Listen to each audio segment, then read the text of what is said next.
Live India 24 channel में आप सभी का बहुत बहुत स्वागत है। आइए सुनते हैं मुंशी प्रेमचंद जी द्वारा लिखित कहानी दो सखियां का भाग 2। पद्मा ने अपनी सखी चंदा को पत्र लिखा। प्यारी चंदा, मैंने तुम्हारा खत पाने के दूसरे ही दिन काशी खत लिख दिया था। उसका जवाब भी मिल गया। शायद बाबूजी ने तुम्हें खत लिखा हो। कुछ पुराने ख्याल के आदमी है, मेरी तो उनसे एक भी दिन नहीं निभती। हाँ, तुमसे निभ जाएगी। यदि मेरे पति ने मेरे साथ यह बर्ताव किया होता, अकारण मुझसे रूठे होते, तो मैं जिंदगी भर उनकी सूरत न देखती। अगर कभी आते भी तो कुत्ते की तरह धुतकार देती। पुरुष पर सबसे बड़ा अधिकार उसकी स्त्री का है। माता पिता को खुश रखने के लिए वह स्त्री का तिरस्कार नहीं कर सकता। तुम्हारे ससुराल वालों ने बड़ी घृणित व्यवहार किया। पुराने ख्यालों का गजब का कलेजा है। जो ऐसी बातें रखते हैं, देखा उस प्रथा का फल जिसकी तारीफ करते हुए तुम्हारी जबान नहीं थकती थी। वह दीवार सड़ गई। टिप टॉप करने से काम न चलेगा, उसकी जगह नए सिरे से दीवार बनाने की ज़रूरत है। अच्छा, अब कुछ मेरी भी कथा सुन लो। मुझे ऐसा संदेह हो रहा है कि विनोद ने मेरे साथ दगा की है। उनकी आर्थिक दशा वैसी नहीं जैसी मुझे समझाई गई थी। केवल मुझे ठगने के लिए उन्होंने सारा स्वांग भरा था। मोटर मांगे की थी, बंगले का किराया अभी तक नहीं दिया था, फर्नीचर किराए के थे। यह सब है। उन्हें प्रत्यक्ष रूप से मुझे धोखा नहीं दिया, कभी अपनी दौलत की डींग नहीं मारी, लेकिन ऐसा रहन सहन बना लेना जिससे दूसरों को अनुमान हो कि यह कोई बड़े धनी आदमी है, एक प्रकार का धोखा है। यह स्वांग इसलिए भरा गया था कि किसी शिकार को फंसाया जा सके। अब देखती हूँ कि विनोद मुझसे अपनी असली हालत को छिपाने का प्रयत्न किया करते हैं। अपने खत मुझे नहीं देखने देते। कोई मिलने आता है तो चौंक पड़ते हैं और घबराई हुई आवाज़ में बैरा को पूछते हैं, कौन है? तुम जानती हो मैं धन की लौंडी नहीं हूँ। मैं केवल शुद्ध हृदय चाहती हूँ जिसमें पुरुषार्थ है, प्रतिभा है। वह आज नहीं तो कल अवश्य ही धनवान होकर रहेगा। मैं इस कपट लीला से जलती हूँ। अगर विनोद मुझसे अपनी कठिनाइयाँ कह दें तो मैं उनके साथ सहानुभूति कहूँगी। उन कठिनाइयों को दूर करने में उनकी मदद करूँगी। और यूँ मुझसे पर्दा करके यह मेरी सहानुभूति और सहयोग ही से हाथ नहीं धोते। मेरे मन में अविश्वास, द्वेष और झूठ का बीज बोते हैं। यह चिंता मुझे मार डालती है। अगर उन्होंने अपनी दशा साफ साफ बता दी होती तो मैं यह मंसूरी आती ही क्यों। लखनऊ में ऐसी गर्मी नहीं पड़ती कि आदमी पागल हो जाए। यह हजारों रुपए पर क्यों पानी पड़ता। सबसे कठिन समस्या जीविका की है। कई विद्यालयों में आवेदन पत्र भेज रखे हैं, जवाब का इंतजार कर रहे हैं। शायद इस महीने के अंत तक कहीं जगह मिल जाए। पहले 300-400 मिलते, समझ में नहीं आता कैसे काम चलेगा। 150 तो पापा मेरे कॉलेज का खर्च देते थे।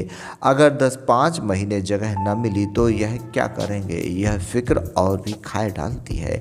मुश्किल यही है कि विनोद मुझसे पर्दा रखते हैं। अगर हम दोनों बैठकर परामर्श कर लेते तो सारी गुत्थियां सुलझ जाती, मगर शायद यह मुझे इस योग्य ही नहीं समझते। शायद उनका ख्याल है कि मैं केवल रेशमी गुड़िया हूँ जिसे भांति भांति के आभूषणों, सुगंधों और रेशमी वस्त्रों से सजलता की काफ़ी है। थिएटर में कोई नया तमाशा होने वाला होता है, दौड़े हुए आकर मुझे खबर देते हैं। कहीं कोई जलसा हो, कोई खेल हो, कहीं सैर करना हो, उसकी शुभ सूचना मुझे अविलंब दी जाती है और बड़ी प्रसन्नता के साथ मानो मैं रात दिन विनोद और कीड़ा और विलास में मग्न रहना चाहती हूँ। मानो मेरे हृदय में गंभीर अंश है ही नहीं। यह मेरा अपमान है, घोर अपमान, जिसे मैं अब नहीं सह सकती। मैं अपने संपूर्ण अधिकार लेकर ही संतुष्ट हो सकती हूँ। बस इस वक्त इतना ही, बाकी फिर अपने यहाँ का हाल हवाला विस्तार से लिखना। मुझे अपने की ये कितनी चिंता है उससे कम तुम्हारे लिए नहीं है। देखो हम दोनों में डोंगे कहाँ लगते हैं। तुम अपनी स्वदेशी 5,000 वर्षों की पुरानी जर्जर नौका पर बैठी हो, मैं नए द्रुतगामी मोटर बोट पर। अवसर विज्ञान और उद्योगों में से है, लेकिन कोई दैवीय विपत्ति आ जाए तब भी इसी मोटर बोट पर डूबूंगी। साल में लाखों आदमी रेल की टक्करों से मर जाते हैं, पर कोई बैलगाड़ी पर यात्रा नहीं करता और रेलों का विस्तार बढ़ता ही जाता है। बस तुम्हारी पद्मा। चंदा ने अपनी सखी को फिर पत्र लिखा। प्यारी पद्मा, कल तुम्हारा खत मिला, आज जवाब लिख रही हूँ। एक तुम हो कि महीनों रटती हो। इस विषय में तुम्हें मुझसे उपदेश लेना चाहिए। विनोद बाबू पर तुम व्यर्थ ही आक्षेप लगा रही हो। तुमने क्यों पहले ही अपनी आर्थिक दशा की जांच पड़ताल नहीं की? बस एक सुंदर रसिक शिष्ट वाणी मधुर युवक देखा और फूल उठे। अभी तुम्हारा ही दोष है। तुम अपने व्यवहार से, रहन सहन से सिद्ध कर दो कि तुम में गंभीर अंश भी है। फिर देखूं कि विनोद बाबू कैसे तुमसे पर्दा रखते हैं। और बहन, यह तो मानवीय स्वभाव है। सभी चाहते हैं कि लोग हमें संपन्न समझें। इस स्वांग को अंत तक निभाने की चेष्टा की जाती है और जो इस काम में सफल हो जाता है उसी का जीवन सफल समझा जाता है। जिस युग में धन की सर्वप्रधान हो, मर्यादा, कीर्ति, यश, यहाँ तक कि विद्या भी धन से खरीदी जा सके, उस युग में स्वांग भरना एक लाजमी बात हो जाती है। अधिकार योग्यता का मुंह ताकते हैं। यही समझ लो कि इन दोनों में फूल और फल का संबंध है। योग्यता का फूल लगा है, अधिकार का फल आया है। इस ज्ञानोपदेश के बाद अब तुम्हें हार्दिक धन्यवाद देती हूँ। तुमने पतिदेव के नाम जो पत्र लिखा था उसका बहुत अच्छा असर हुआ। उनके 5वें ही दिन स्वामी का कृपा पात्र मुझे मिला। बहन, वह खत पाकर मुझे कितनी खुशी हुई उसका तुम अनुमान कर सकती हो। मालूम होता है अंधे को आंखें मिल गई हों। कभी कोठे पर जाती थी, कभी नीचे आती थी। सारे घर में खलबली पड़ गई। तुम्हें वह पत्र अत्यंत निराशाजनक जान पड़ता। मेरे लिए वह संजीवनी मंत्र था, आशा दीपक था। प्रणेश ने बारातियों की उद्दंडता पर खेद प्रकट किया था, पर बड़ों के सामने वह जबान कैसे खोल सकते थे। फिर जनातियों ने भी बारातियों का जैसा आदर सत्कार करना चाहिए था वैसा नहीं किया। अंत में लिखा था, प्रिय, तुम्हारे दर्शनों की कितनी उत्कंठा है, लिख नहीं सकता। तुम्हारी कल्पित मूर्ति नित आंखों के सामने रहती है, पर कुल मर्यादा का पालन करना मेरा कर्तव्य है। जब तक माता पिता का रुख न पाऊं, आ नहीं सकता। तुम्हारे वियोग में चाहे प्राण ही निकल जाएं, पर पिता की इच्छा की उपेक्षा नहीं कर सकता। हाँ, एक बात दृढ़ निश्चय कर चुका हूँ, चाहे इधर की दुनिया उधर हो जाए, कपूत कहलाऊं, पिता के कोप का भागी बनूं, घर छोड़ना पड़े, पर अपनी दूसरी शादी नहीं करूंगा। मगर जहां तक मैं समझता हूं मामला इतना तूल न खींचेगा। यह लोग थोड़े दिनों में नर्म पड़ जाएंगे और तब मैं आऊँगा और अपनी हृदयेश्वरी को आंखों पर बिठाकर ले जाऊँगा। बस अब मैं संतुष्ट हूँ बहन, मुझे और कुछ नहीं चाहिए। स्वामी मुझे पर इतनी कृपा रखते हैं, इससे अधिक और वह क्या कर सकते हैं। प्रियतम, तुम्हारी चंदा सदा तुम्हारी रहेगी। तुम्हारी इच्छा ही उसका कर्तव्य है और वह जब तक जिएगी तुम्हारे पवित्र चरणों में लगी रहेगी। उसे बिसारना मत। बहन, आंखों से आंसू भरे आते हैं, अब नहीं लिख जाता, जवाब जल्द देना, तुम्हारी चंदा। पद्मा ने फिर अपनी सहेली चंदा को पत्र लिखा। प्यारी बहन, तुमसे बार बार क्षमा मांगती हूँ, पैरों पड़ती हो। मेरे पत्र न लिखने का कारण आलस्य न था, सैर सपाटे की धुन न थी। रोज़ सोचती थी कि आज लिखूंगी, पर कोई न कोई ऐसा काम आ पड़ता था, कोई ऐसी बात हो जाती थी, कोई ऐसी बाधा आ खड़ी होती थी कि चित्त अशांत हो जाता था और मुँह लपेट कर पड़ रहती थी। तुम मुझे अब देखो तो शायद पहचान न सको। मंसूरी से दिल्ली आए 1 महीना हो गया। यहाँ विनोद को 300 रुपये की एक जगह नौकरी मिल गई है। यह सारा महीना बाजार की खाक छानने में कटा। विनोद ने मुझे पूरी स्वाधीनता दे रखी है। मैं जो चाहूँ करूँ, उनसे कोई मतलब नहीं। वह मेरे मेहमान है। गृहस्थी का सारा बोझ मुझ पर डालकर वह निश्चित हो गए हैं। ऐसा बेफिक्र मैंने आदमी ही नहीं देखा। हाजिरी की परवाह है न डिनर की। बुलाया तो आ गए, नहीं तो बैठे हैं। नौकरों से कुछ बोलते ही तो मानो उन्होंने कसम ही खा रखी है। उन्हें डांटूं तो मैं, रखूं तो मैं, निकालूं तो मैं, उनसे कोई मतलब ही नहीं। मैं चाहती हूँ वह मेरे प्रबंध की आलोचना करें, ऐब निकालें। मैं चाहती हूँ जब मैं बाजार से कोई चीज़ लाऊं तो वह बतावें कि मैं जट गई या जीत गई।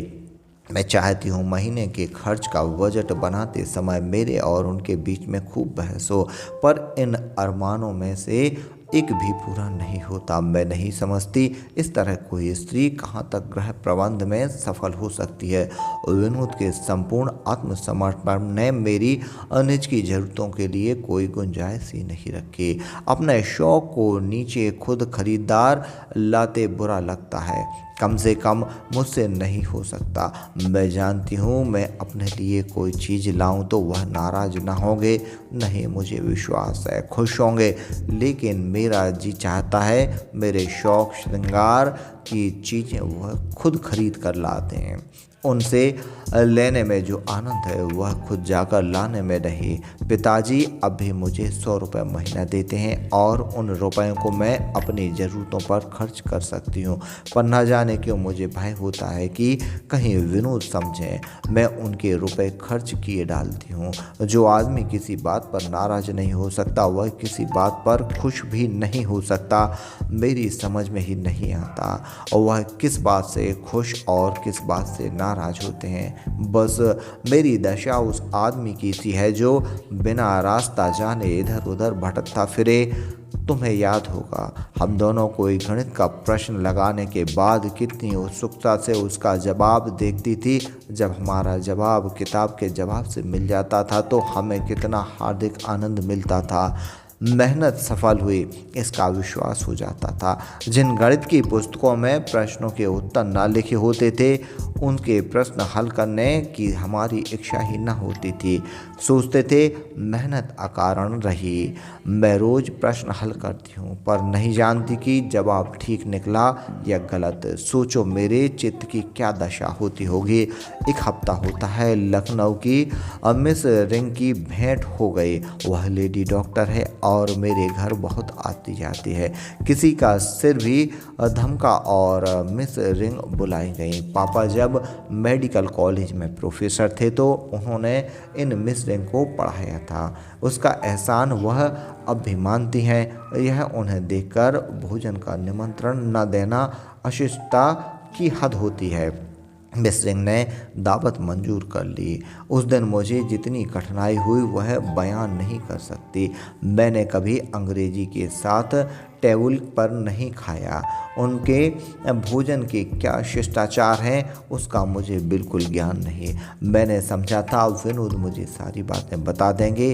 वह बरसों अंग्रेज़ों के साथ इंग्लैंड रह चुके हैं। मैंने उन्हें मिस रिंग के आने की सूचना भी दे दी पर उस भले आदमी ने मानो सुना ही नहीं।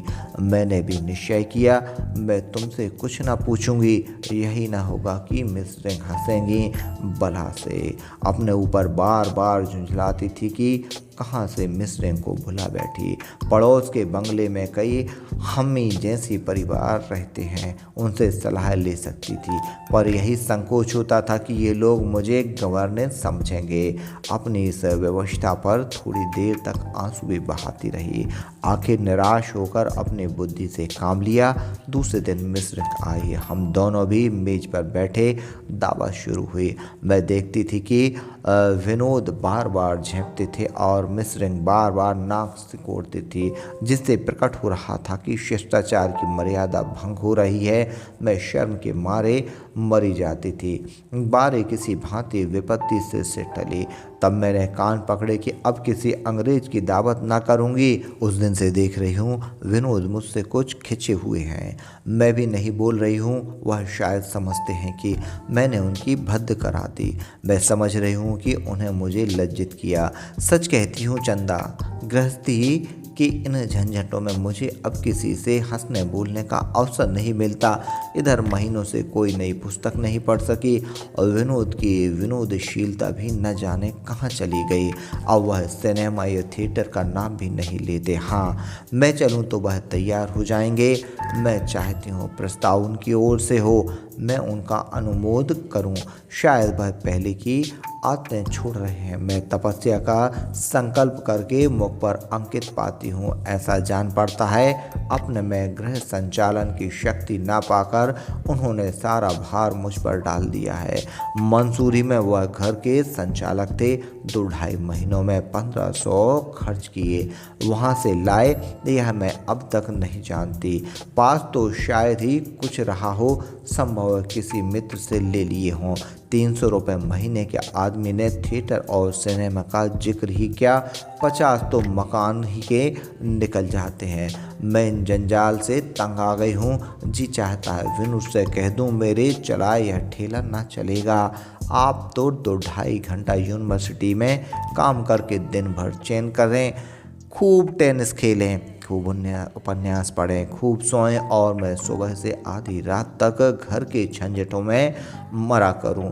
कई बार छोड़ने का इरादा किया, दिल में ठान कर उनके पास गई भी, लेकिन उनका सामीप्य मेरे सारे संयम, सारी ग्लानि, सारी विरक्ति को हर लेता है। उनका विकसित मुखमंडल, उनके अनुरक्त नेत्र, उनके कोमल शब्द मुझ पर मोहनी मंत्र सा डाल देते हैं।